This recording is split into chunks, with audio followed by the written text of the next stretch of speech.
Hey, it's Brad. So, things that are subjective are not necessarily the same as things that are arbitrary. A lot of things are both, but they're not at all the same in definition. And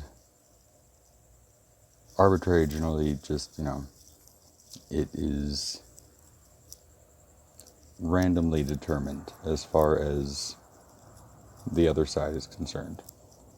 Whereas subjective is, your perspective, which, like, say it's where you're standing.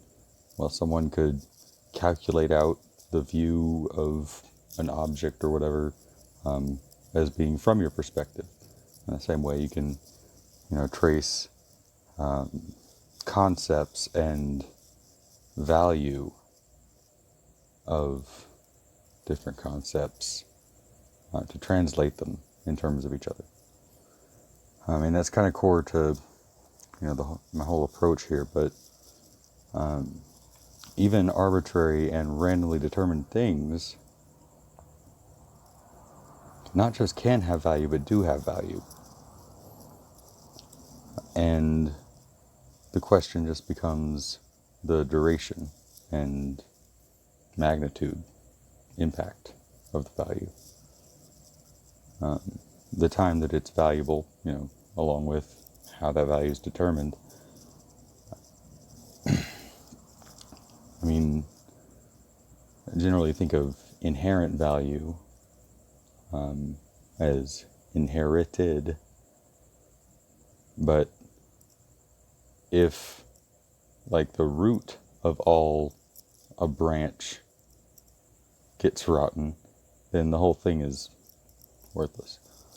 Like, there was some Chinese scientist that did an experiment, some genetic engineering on an unborn baby without the mother's knowledge or consent.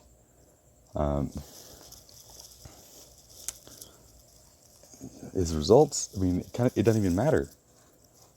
He's screwed it up such that if someone else were to take any sort of value that he gained and used it, they would be endorsing that practice, and that's too dangerous a precedent to set. So anything he learned just is wasted. And that is inherently worthless. It's tragic. But things that are proven out valuable, like, being able to separate the value of things from the negative context. Like, Nazi scientists did a lot of really good science and a lot of really horrible things. And it took humanity a while to extricate value from morality. And the problem is that we kind of separated the two. And they shouldn't be so distant. I mean, the whole human experience is an aggregate thing. I mean, everything about it's aggregate. Your senses aggregate to your general observation and input of the moment. Your thoughts are, aggregates of different impulses and different, passing thoughts to generate your overall kind of workbench, the tangle from which you can separate different forms at a given moment. And that's in line with, spirit in the more generic, not like soul or ghost sense, or alcohol. I mean, that too, in terms of mixed drinks. That's not. But like a spirit, like a school spirit, or Holy Spirit, human spirit, anything, the spirit of a person. Doing things in that person's spirit are your estimation of how they would choose to do in that scenario. And that's an aggregate thing because it's built of your experiences, observations, understandings, learnings of them. But then as you start to get to moment being aggregate, because with your senses being aggregate and taking, a fraction of a second, but still taking some time, they don't come together at the same time. They happen at the same time, but that moment is reconstructed in your mind. So effectively, any experience that you know you're having is a memory of it. And just moment length, and we kind of adjust to it. We have that sort of anticipation, and that's why you can have the dynamic of going to do something, and all of a sudden, reality is not quite how you thought it was. Like, thought there was an extra step there that didn't work out well. But then, even beyond a moment, because that's a logical extension. You can see how a moment could be aggregate. Sensations are also kind of aggregate, because those different impulses and spirits and directions are different sets of values, different ways that you would weigh a situation or evaluate a concept or object given a context, which, again, I can't stress enough how important context is for everything.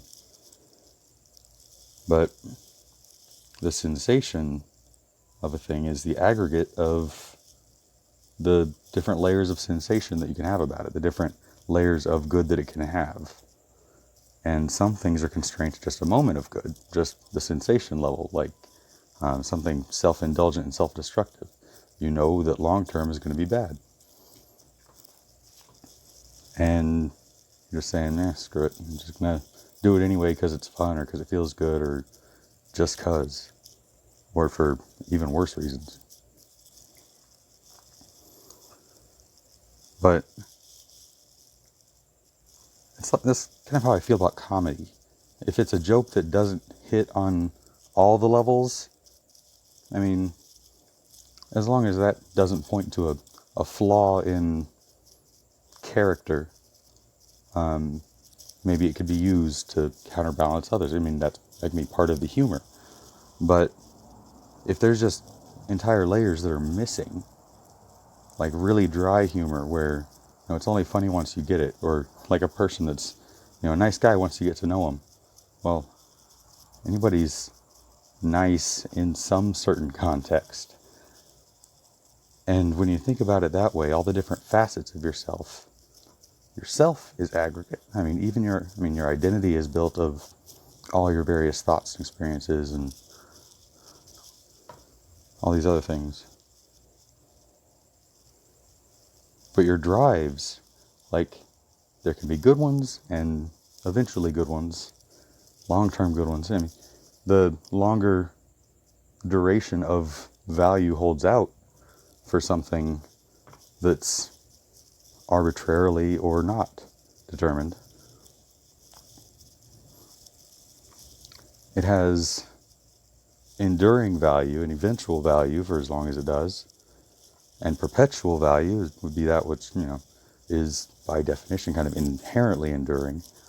And then that becomes like the definition of eternal value. And that's what validates inherent value, retroactively.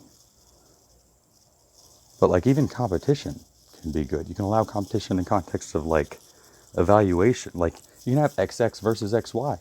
Just use it as a scientific approach and maybe take them as different classes of competitor. Arrange it like team composition with a distribution of, your XY elements and your XX elements. And just take the thing as against their expectation of performance. And that can be medically done. But team composition needs to be more like an MMO than MMA. That's all there is.